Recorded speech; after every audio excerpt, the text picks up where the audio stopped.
So yeah, this week's video isn't gonna be your usual video. Hey Mayans, unlike my other videos, I'm not going to do a lot of editing with this one. I apologize in advance for how down it seems and how slow it's gonna feel. Sorry to bring the mood down on Easter for those of you who celebrate.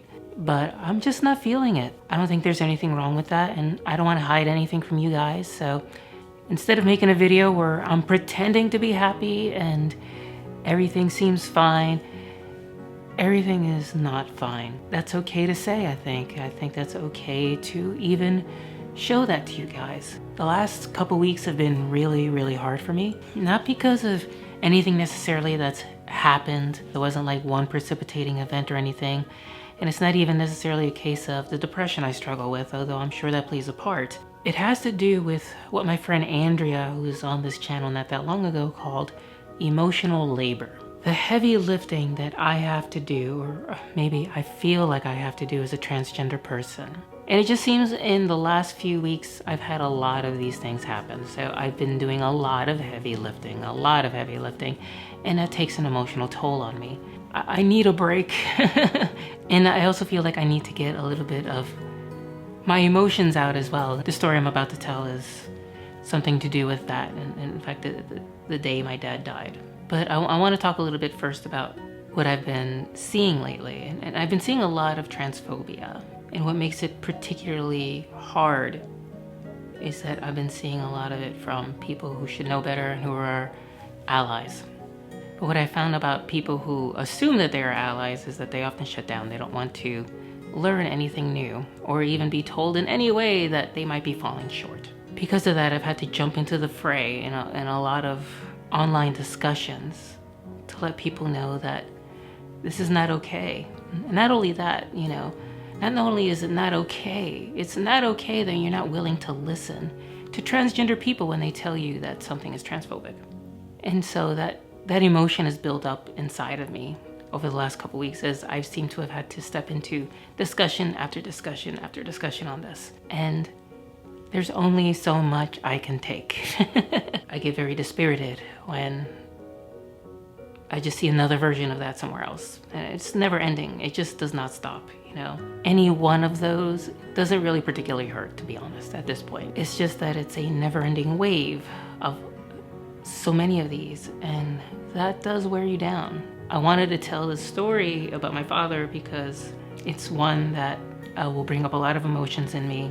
I've wanted to share with you guys for a while, but really didn't find a way I could do that in any particular way. So I apologize if it seems like a non sequitur to everything I've been talking about. But it's just a short little story. The day I found out my father died was actually an evening, and I was on the computer while my ex-wife was actually watching TV. And I was sitting at the desk, probably, if I know me, surfing like fictionmania.com or one of these other kind of transgender fiction kind of things that I used to deny myself meant anything. But of course did. And I got a phone call, and it was my mother. And she started talking to me about my father and how something had happened. And it was all very confusing. When something like that happens, everything slows down, but inside you're also going like a million miles an hour. And it's like the words she was telling me weren't penetrating. And I kept telling her to repeat. I said, what happened? What exactly happened? And my mother starts building up to this story about how my father had gone to play basketball and he had come back and he had drunk a lot of liquids, which is not something that was advisable for him because he was having congestive heart failure, and he started to slump down. My sister, who was living there at the time, went over and tried to revive him, and they were able to revive him somewhat, from what I understand, after the ambulance came and they took him to the hospital. My mother made the decision on what to do at that point. Now, at this point in the story, I'm thinking to myself, my father's still alive, he's in an ICU somewhere or something.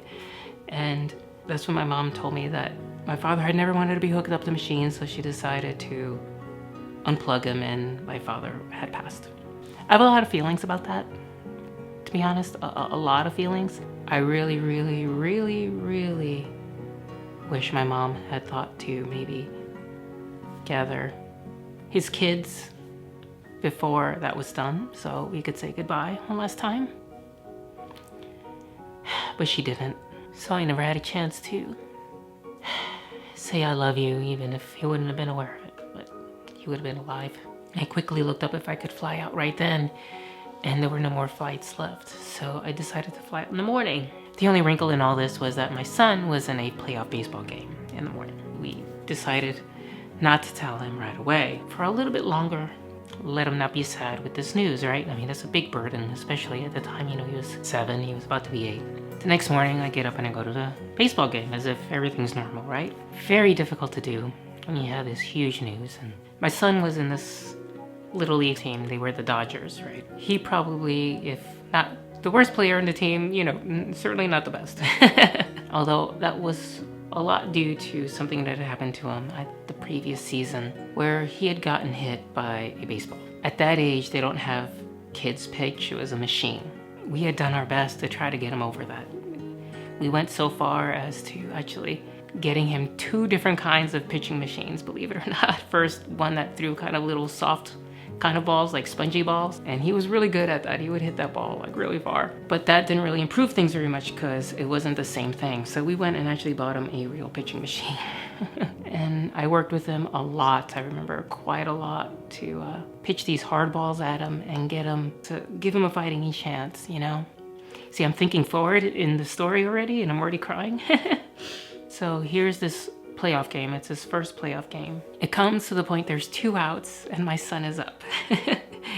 As you can expect, he was like way at the bottom of the lineup. My son's team is losing. If he can just get on base somehow, the lineup will flip over and they might have a chance to win. And he's out there and he's trying and he's swinging and he hits the ball. And nobody can believe this, right? And he starts running to first base. And everyone is like losing their mind, you know, I'm losing my mind and I can't believe what's happening. And he gets to first base and he starts jumping up and down with his hands in the air. And it's like a miracle because he's literally not gotten a hit all season at all, not once. The better hitters get up, they drive in the winning runs and my son's team wins. So after the game, I go and meet with the coach and we're standing there at the mound with my son and stuff. He says, you know, wow, I guess you had a guardian angel watching over you today. I start to cry behind my sunglasses because, you know, I gotta be a tough guy, right? Miguel runs off and that's when I tell the coach, yeah, he really did have a guardian angel. My father died last night. His team goes on to win the championship, believe it or not. And Miguel gets a trophy. It was only a couple months later that I came out. Some part of me decided that I could not live with the regrets that I would have if I were to die the way I was. And my family's never been the same since. And I try to fight the good fight because that's what my father taught me. And so when I see bad things happen, I can't turn a blind eye. I have to do something. But it's really difficult. Like I said earlier, it does take a very, very, very deep emotional toll. I just needed to talk about that and talk about my emotions, and I hope I'm making my dad proud. I hope my own son will one day grow up to see that I still love him very much, no matter what has happened in our lives. I will always be there for him and always love him, and I hope he one day understands what I'm doing and is proud of me as well, because I am certainly very, very, very proud of him and love him very much. And you know, happy Easter! I suppose Easter is a father-son story of the sort, as is this. That's all I have for this week. I'll come back next week with something that's easier to sit through. And if you want to follow me and what's going on in my life, follow my social media down below. I'm not going to ask you to share this video or like this video because it's a tough one. I mean, you can, of course, if you want to, but subscribe. I promise that all my videos aren't this depressing. And see you around the interwebs.